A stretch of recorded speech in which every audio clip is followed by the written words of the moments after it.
story of this particular camellia here is one I must tell because we learn from our mistakes much more than we learn from our successes.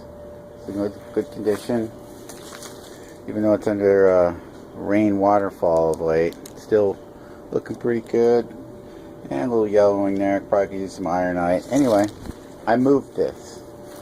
And in Southern California, it's hard to move things because we just don't get extended periods of cold and rain when plants are really good dormant. So the first time I moved it, it died in the backyard. It was a perfect spot, but you know, I just wasn't used to gardening down here.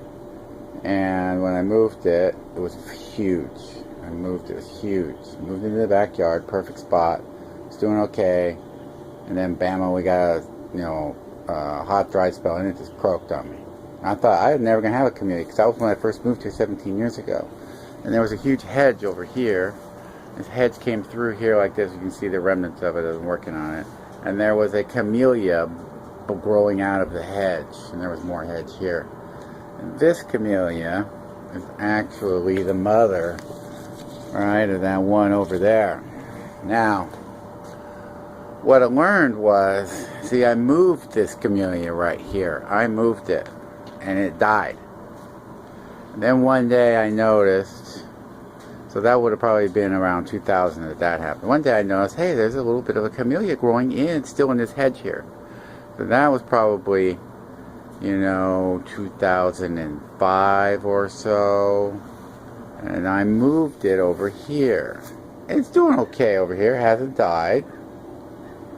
But boy, it really has some deep roots, because I found this thing again growing, and as I've cleared out this hedge, you can see that it is past its clone over there, or its baby as it were. And we learn about microclimates because it's way happier right here, even though I didn't think that was so. Apparently this is where this camellia wants to grow and be happy, and I shouldn't really fight it, and I should learn what that means about this microclimate, which is why I got a gardenia down there and a couple of azaleas, thinking, hey, very similar. That's Bergania. So I learned that this is a perfect microclimate for a camellia right here. That's what I learned by moving it and killing it and dividing it.